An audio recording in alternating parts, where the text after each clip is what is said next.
Selamat malam nih Bang San. Malam Bang Iwan. Sebelumnya kan kita menyampaikan bahwa kita dari media rahasia umum. Oke Bang Iwan. Nah,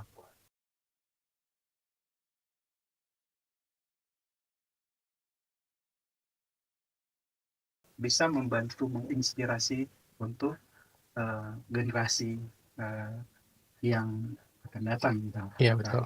Baik di Aceh maupun di Di luar aja. siapapun yang Ya bisa betul. akses informasi yang kita sampaikan. Beberapa waktu lalu, menurut kita juga sempat lihat tuh viral di terutama di salah satu platform media sosial. Iya. uh, Bang San sebagai salah satu kru penting dalam penerbangan jemaah haji Aceh kloter pertama. Iya.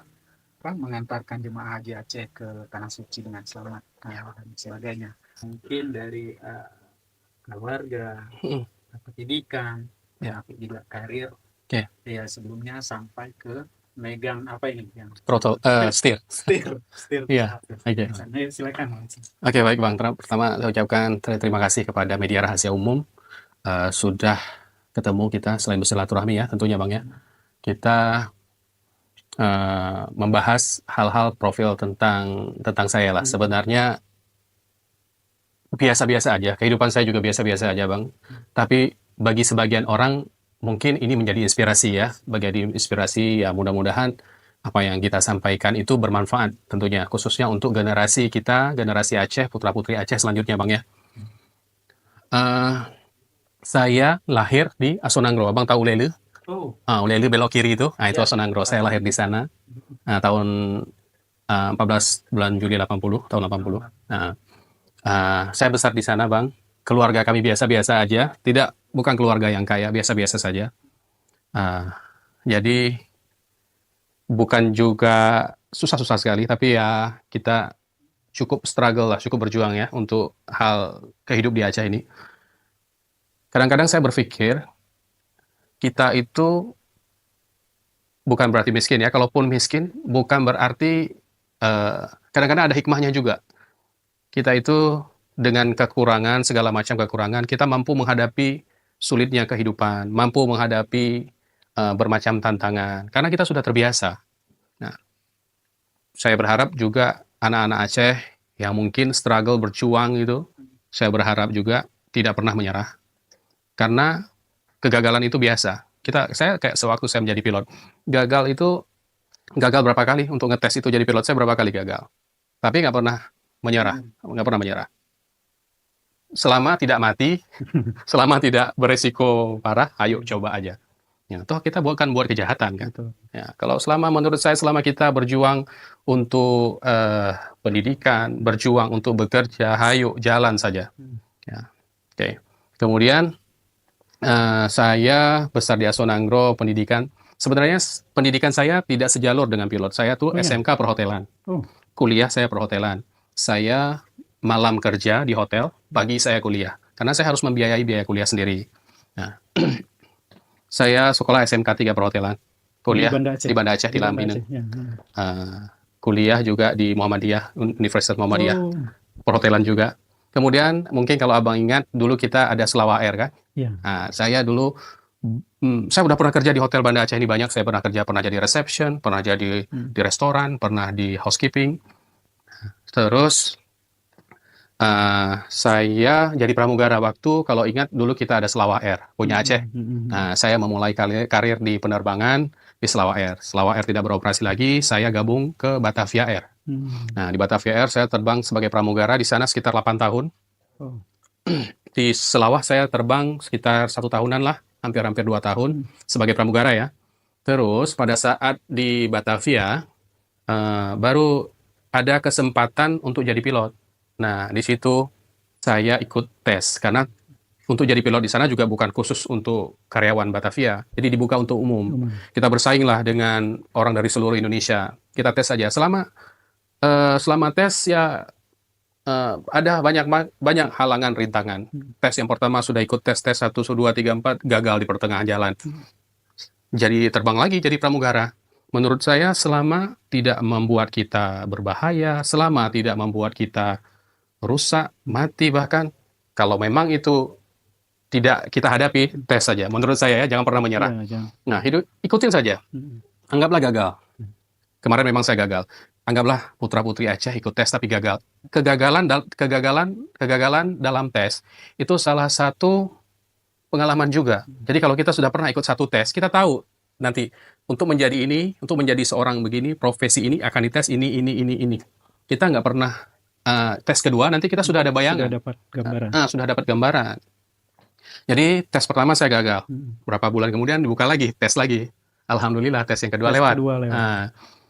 Begitu tes yang kedua lewat, bingung lagi nih. Saya dapat beasiswa, saya harus sekolah, uang hari-hari nggak ada nih. Sementara keluarga sudah nggak ada, kena tsunami. Ibu sudah tidak ada, ayah nggak ada. Waktu tsunami itu ya, saya nggak ada lagi orang tua, nggak ada ibu, nggak ada ayah, nggak ada adik di rumah saya, kakak nggak ada. Yang hidup itu, saya kebetulan di Jakarta, adik satu, kakak satu, jadi kita hidup bertiga lah. Nah, dalam hati saya gimana nih caranya? Tapi tetaplah, karena saya dan istri saya pramugara, saya jadi pilot, istri saya masih pramugari waktu itu. Nah, istri saya pramugari, kami sama-sama di Selawah Air, sama-sama di Batavia. Jadi kita terbang berdua. Istri saya waktu saya sekolah pilot, istri saya yang kerja. Sebenarnya malu nih, mudah-mudahan istri saya nanti lihat ya. Istri saya yang kerja. Nah, jadi kita istri saya lah yang banyak dominan di keluarga lah ya. Setelah begitu saya jadi pilot, istri saya langsung berhenti. Udah ngurus rumah tangga aja. Gitu lebih kurang. Sikit, Iya. Bang Ihsan. Artinya tadi Bang Ihsan bilang kan ini dari jalur yang berbeda. Jurusan pendidikan menengahnya, kuliah pertamanya itu nggak ada kaitan dengan pilot sebenarnya. Betul. Terus kok bisa Bang Ihsan nih kepikir aku harus ikut tes begitu? Apa yang menjadi motivasi untuk ikut itu? Apakah karena bosan juga nih jadi pramugara misalnya, atau akhirnya ini lebih menarik, menantang dan sebagainya? Apa yang jadi motivasinya?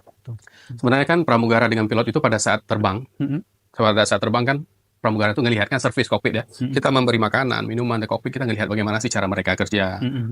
Tapi secara kita hanya melihat kan kulitnya doang. Bagaimana cara mereka kerja secara detail kita nggak paham sebenarnya. Nah, dari situ saya ngelihat seru juga ya, kayaknya cocok, enak juga ya jadi seorang pilot ya. Tapi biaya sekolahnya juga mahal, sementara saya nggak ada uang untuk itu gitu. Ini gimana caranya gitu. Jadi mau nggak mau saya harus cari beasiswa. Nah, alhamdulillah saat itu untuk beasiswa ya masih ada lah sekitar itu. Kalau sekarang kan udah sulit ya cari beasiswa pilot itu sulit. Dulu masih ada. Makanya begitu ada kesempatan, saya nggak sia-siakan. Nah, begitu juga nih, kebetulan kita ngobrol kesempatan ya, kepada putra-putri Aceh ini ya, yang misalnya mereka ada kesempatan dalam hal pendidikan, dalam hal bekerja, jangan sia-siakan kesempatan itu. Kesempatan tidak datang 2 kali. Nah, begitu juga pilot. Masa itu, waktu saya masih, setelah waktu saya masih pramugara itu, masih mudah untuk kita cari beasiswa pilot, asalkan kita mau sungguh-sungguh, masih mudah. Sekarang, kesempatannya udah nggak ada.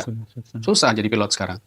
Waktu itu pendidikan pilotnya di sekolah di Indonesia atau di luar? Di Indonesia, di Tangerang. Jadi Batavia itu ada sekolah namanya Aeroflyer. Jadi mereka di sana saya sekolah. Nah, jadi motivasinya tadi pas ngelihat melayani pilot, melihat pengen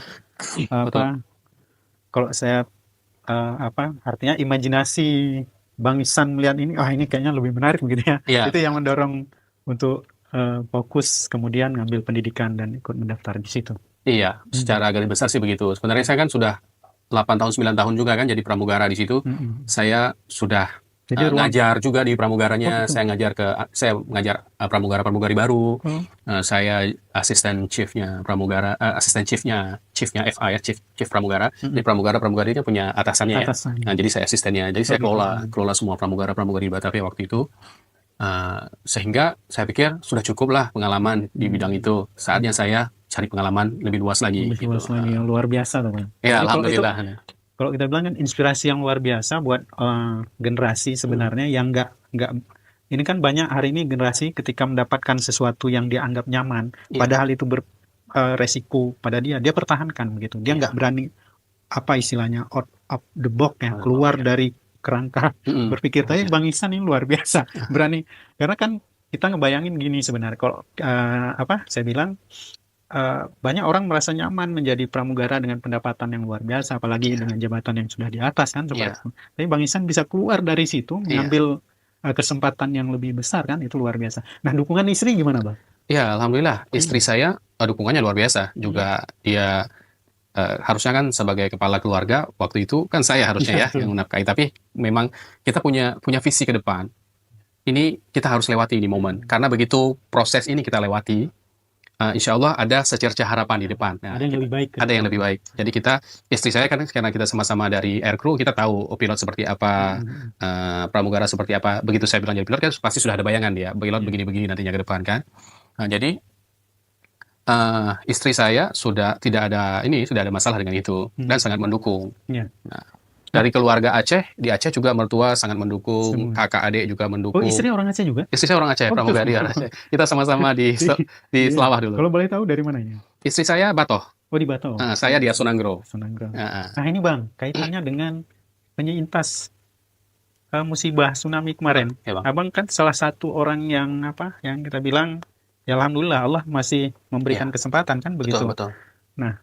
Eh, tentunya kan masa-masa itu juga usia-usia yang bukan usia yang matang Abang ketika Iya, benar. menghadapi Masih muda lah, betul. masih muda Mm. dengan ditinggal orang tua dan sebagainya gitu. Benar. Nah, ini mau dengar sedikit nih Oke. terkait dengan semangat Abang Iya.